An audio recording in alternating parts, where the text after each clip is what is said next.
Teachers, what is the trashiest thing you've seen a parent do? I work at a school where over 80% of our population lives under the poverty line. I keep a cabinet full of hygiene products for kids to take. Deodorant, lotion, chapstick, hair gel, feminine hygiene products, shampoo, conditioner, those kinds of things in travel sizes. Being a teen is hard enough without having to cope with hygiene problems due to a lack of funds at home. So, one day, the entire thing is empty. Odd.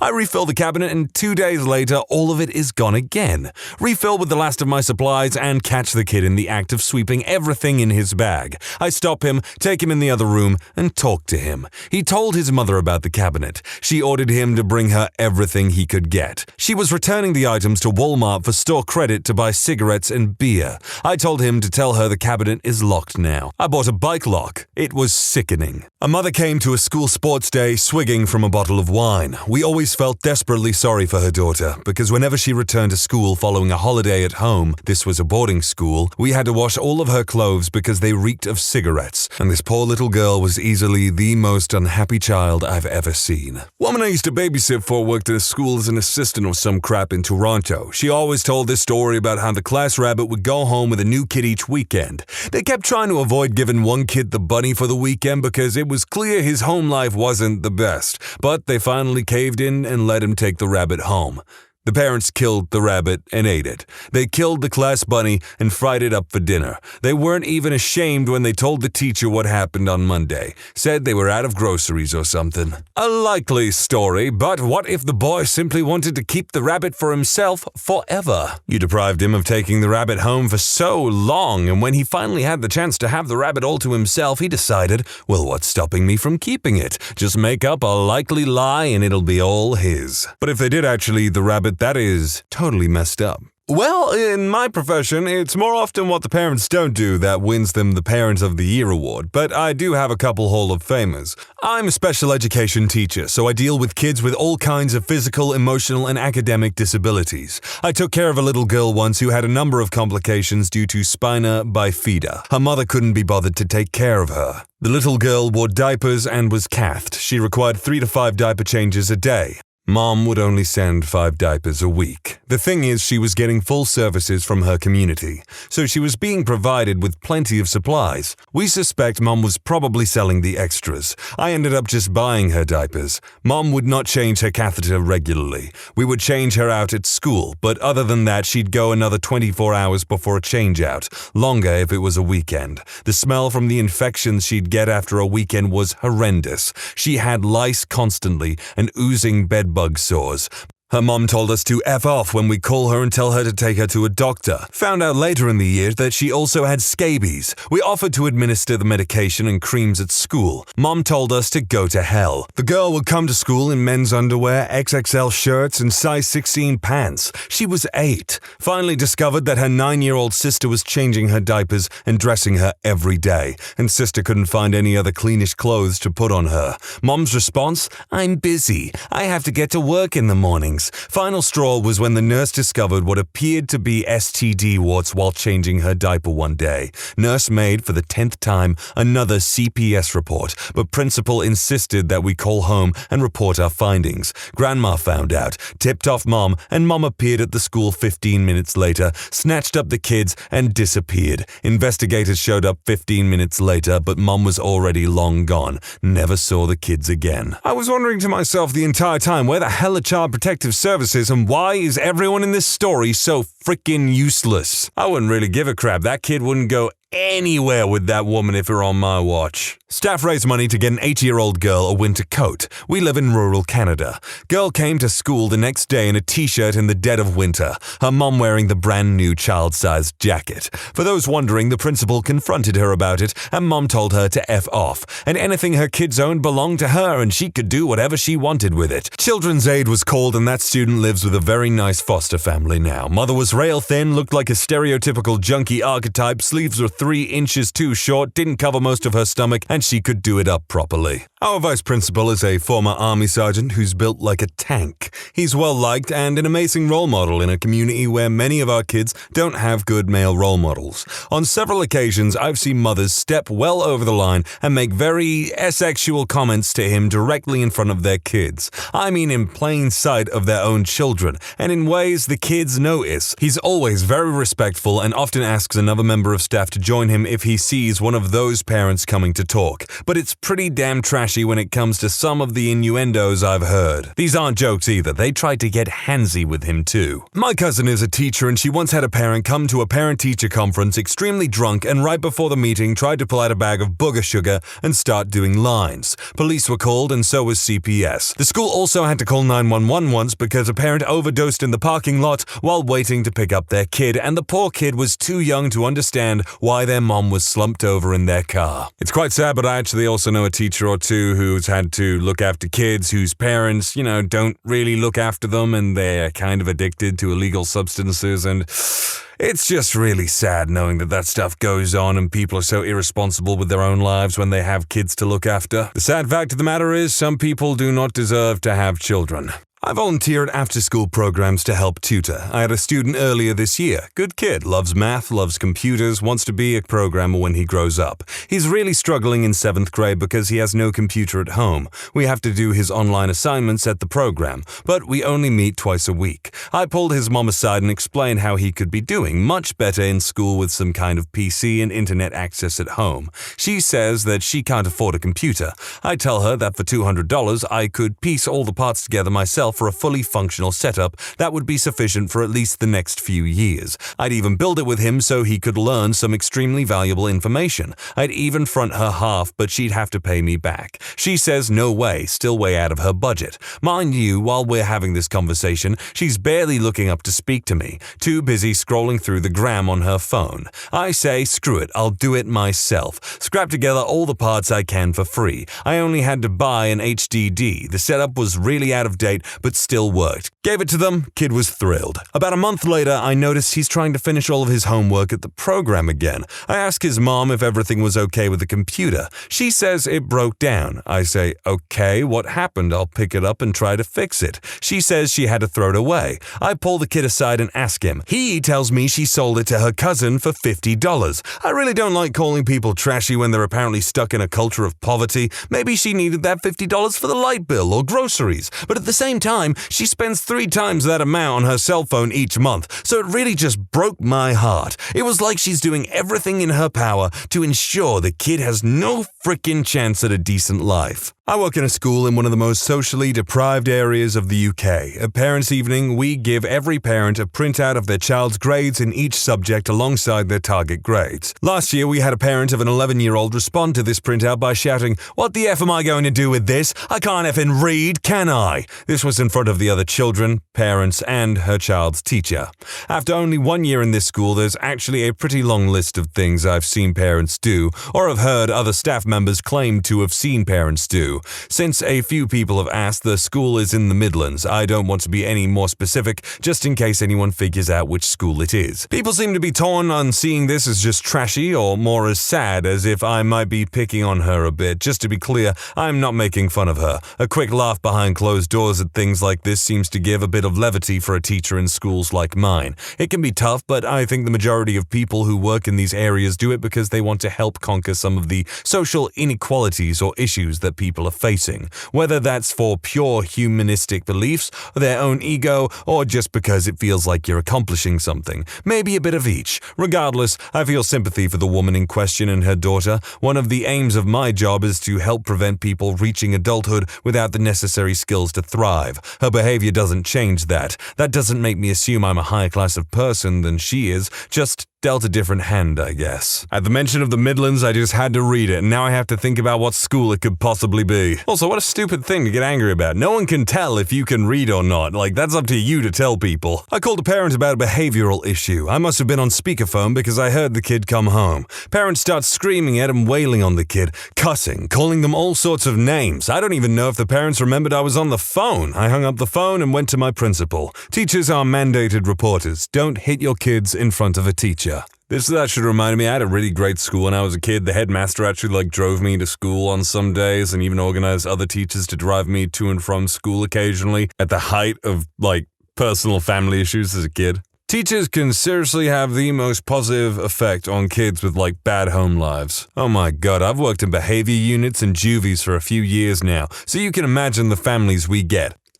1. Took the kid out on the last day of term, pull into the driveway, and one of the kid's mothers is standing there, can of Monster in one hand, cigarette in the other, and wearing a miniskirt and knee-high boots in the middle of winter. 2. One grandparent used to come in wearing a dirty singlet with his belly hanging out and would try to kiss me and called me love, darling, and babe. 3. A kid left grounds without permission, so didn't have his phone, etc., which we confiscate. Mom came to pick it up, and when the principal tried to engage her in a conversation about her son's behavior, she attacked him with her handbag. I have 2.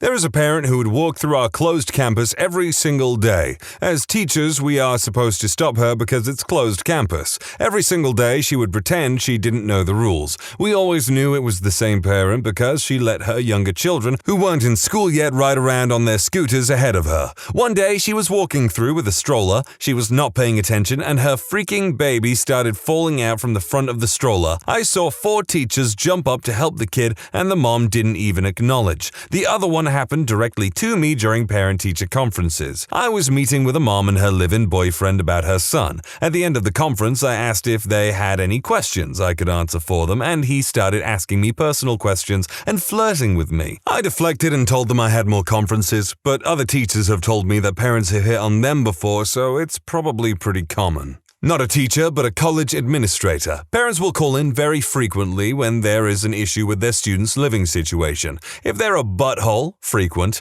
I quote FERPA to them. Best example, I had to bill a student for around $600 in damage to their room at the end of the year. Mom called really angry about this because they had tried to repair the damages. Poorly, I should add. She ended up yelling about this over the phone, and I reminded her that her son was 22 years old and that I could only talk with him about this. Kid calls me back the next day and apologizes for his mom being such a B-word to me and asks if I could just lie to his mom when she calls back. It's a weird line of work. Not a teacher, but my dad once worked as a groundskeeper at a primary school. Worst thing he ever saw was a guy dropping his daughter off to school, and before she went through the gate, her dad went through her school bag and took out all of her packed food and left eating it, essentially leaving her with nothing to eat that day. Dad was so angry he said he wanted to knock the guy out right there and then for leaving his child with no food for the day, but he ended up going straight to the principal to tell them what he witnessed so it could be investigated properly and get the kid help. My kid went to the preschool run by the public school system. One day, I saw one of his classmates. Every student was either 3 or 4.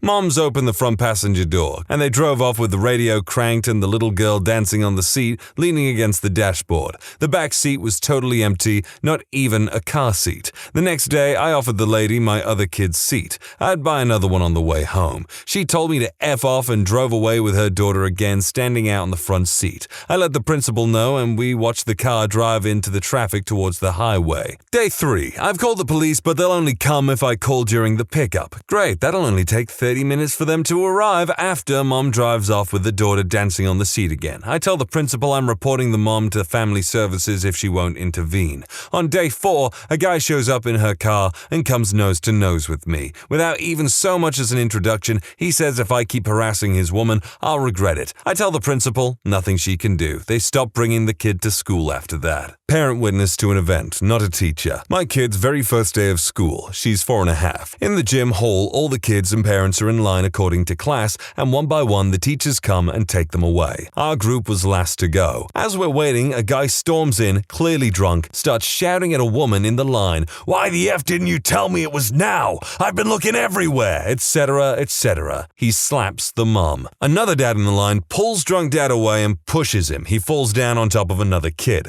That kid's mom screams, drunk starts to run out, squished kid's dad chases him. He made it out of the gym, but then got caught and the crap kicked out of him in the school reception. Everyone is freaked out. Kids are crying. Then the very happy teacher who is completely unaware comes in. I start Googling prices for private school. That doesn't sound like a single person involved responded the way that they really should have, although I do think the guy deserved a bit of a smack around the chops. Not a teacher anymore, but a registered nurse. Kid wakes up from dental surgery. a 4-year-old who needed a root canal. Several extractions and fillings, horrible dentition. Mom and dad nowhere to be found post-op. Eventually, they wander into the recovery room from the parking lot. Reeking of cigarettes and the devil's lettuce, proceed to give the 4-year-old a baby bottle of Mountain Dew. The pediatric dentist took the parents aside into a consult room to yell at them and lecture them. They told him to mind his own effing business, scooped up the kid and walked out. Saddest part was, I remember the poor kiddo had filthy feet and hair, also reeked of cigarettes. He looked so defeated already. All I could think was that this kid has an uphill battle for a decent life. Being a registered nurse is heartbreaking, not always for the reasons you'd expect. Not a teacher, but my mom is. She teaches the visually impaired. There are these 2 students of hers whose parents, mainly the mom, tell them that they can't do anything and won't be able to do anything, and all they do while at home is sit around because their mom makes them. However, my mom has been teaching them for about 4 years, trying to get them to believe in themselves. It mostly has worked, but recently a different teacher told them that they can't do anything as well, so that has been a huge setback for them. I just think that it's really trashy for a parent who tells their kid that they can't do anything, even though they can do many things that other people can. Or maybe it's a foreign concept to some people, but overcoming adversity, making the most of the hand you've been dealt, it's important to people's confidence, and this mother clearly does not do much for her son's confidence. Last year, I taught 5th grade. I had a student for 1 block a day that was a little mentally unstable. She developed a crush on another girl and began writing her a ton of creepy notes. The school was handling it, but apparently the second girl's mother didn't think that was enough, so they drove to the first girl's bus stop in the morning and started yelling and threatening her. They basically had her cornered when the bus driver showed up and had to pry this raging mom away from the student. The mom definitely shouldn't have reacted that way, but I gotta ask, how creepy were these notes? I used to work in a daycare, and on my first day in a new room with 15 to 24-month-olds, I picked up a little boy and noticed he had dropped something through the neck hole in his onesie. I pulled it out, and it was a lighter. When we returned it to the mom and told her where we found it, she laughed and said, "The kid gets his hands on everything." Poor kid also sounded like a smoker every time he laughed or coughed.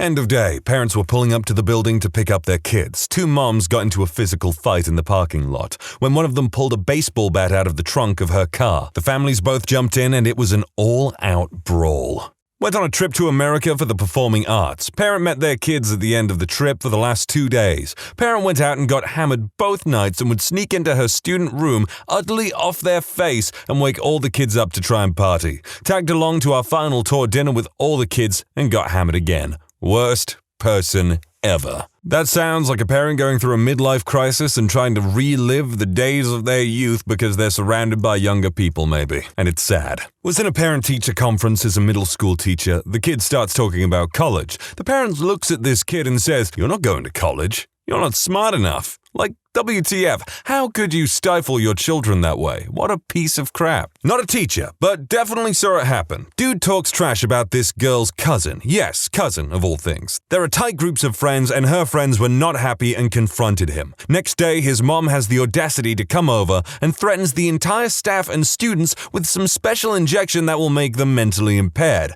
As if she showing up to defend her son, who is to blame, was not surprising enough, she goes on to throw an absolute tantrum of accusations and consequences. Our principal, who is a loudmouth retired general, just stood there dumbfounded. Lady coming in like Paptimus Scirocco from Zeta Gundam, being all like, "Yeah, well, you're gonna be pooing in nappies for the rest of your life when I'm done with you." Ah man, if anyone's out here looking for anime recommendations and likes mechas, give Gundam a shot. In fact, start with Gundam Thunderbolt. It is so sick, it will get you into the franchise probably. Not a teacher, but leader of a camp for children. We had a child, let's call him Bob, about 8 years old. After 3 days of camp and 11 more to come, we found out he already run out of clean socks. Well, we called his mother and she told us they are from far away and they can't drive there or send them. After about 10 minutes of talking, we came to the conclusion that we will wash his dirty socks and she will bring new ones on the visiting day. Visiting days in the middle of the camp, and as it came, his mother showed up. We were kind of surprised, because she sounded like she did not care over the phone. Visiting day ended and all the children were supposed to go to the forest to play games and forget about parents for the next 7 days. That is when Bob told us his mother took all of his socks, even those he had on his feet. We called Bob's mother again, and she just said it is our problem, so take care of it, and hung up. I called my mother and asked if she had any socks left from when I was young. She luckily had, and drove them to us. Bob left with 10 new pairs of socks and never came to our camp again. That essentially sounds like the mother was taking out the inconvenience that basically came of their lack of preparedness on the child by taking away all the socks, which is really screwed up behavior. Some people, again, just don't deserve to be parents. That might sound kind of extreme, but this lady just sounds vindictive and generally spiteful. When you subscribe, make sure to hit the bell to turn on notifications. Put the playlist on in the background to finish listening to all the stories. And if you like Am I the Genius, give Am I the Jerk a shot. Linked in the description below.